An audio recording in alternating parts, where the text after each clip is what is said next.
நெல் கொள்முதலில் திமுக அரசின் குளறுபடியால் நெல்மணிகள் மழையில் நனைந்து முளைவிட்டுள்ளன. கூடுதல் விவரங்களை செய்தியாளர் பிரகாஷ் வழங்க கேட்கலாம். பிரகாஷ், வணக்கம். விவரங்களை சொல்லலாம். நேரடி நெல் கொள்முதலில் மீண்டும் மீண்டும் திமுக ஆட்சியில் நாடகமாடுவதால் டெல்டா மாவட்ட விவசாயிகளுக்கு இந்த தீபாவளி கண்ணீர் தீபாவளி என்று அதிமுக பொதுச் செயலாளர் எடப்பாடி பழனிசாமி அறிக்கை விடுத்திருக்கிறார்.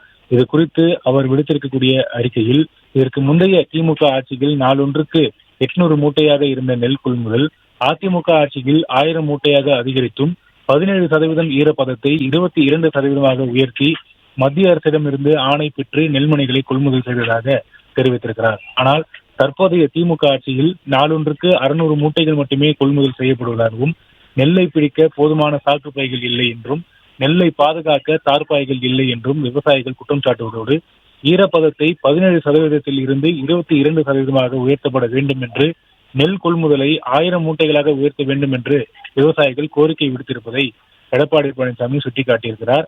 இது குறித்து சட்டப்பேரவையில் கேள்வி எழுப்பிய போது கூட இது சம்பந்தப்பட்ட துறையினுடைய அமைச்சர் சமாளிக்கிறாரே தவிர அனைத்து நெல் மணிகளையும் கொள்முதல் செய்வதாக உறுதியளிக்கவில்லை என்று சுட்டிக்காட்டியிருக்கிறார். மேலும் 22% ஈரப்பத நெல்மணிகளை கொள்முதல் செய்வதற்கு ஒன்றிய அரசிடமிருந்து அனுமதி கேட்கலாமா என்று அமைச்சர் கேட்பது அவரது அறியாமையை காட்டுவதாக எடப்பாடி பழனிசாமி சுட்டிக்காட்டியிருக்கிறார்.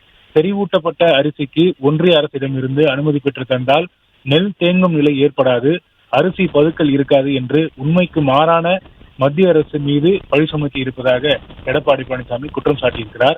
ஆனால் உண்மை என்னவென்றால், கடந்த ஆகஸ்ட் 18 அன்றே மத்திய அரசு இதற்கான அனுமதி வழங்கிவிட்டது. இதனை மறைத்து மத்திய அரசு மீது குற்றம் சாட்டி விவசாயிகளையும் மக்களையும் ஏமாற்றுகிறது இந்த திமுக அரசு என்று எடப்பாடி பழனிசாமி சுட்டிக்காட்டியிருக்கிறார்.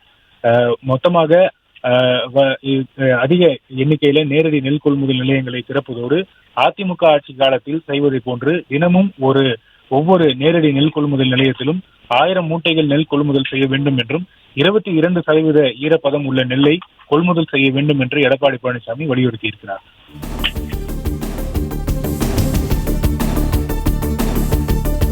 விவரங்களை வழங்கியமைக்கு நன்றி.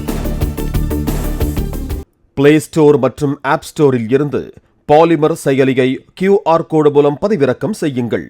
செய்திகளை உடனுக்குடன் பெறுங்கள்.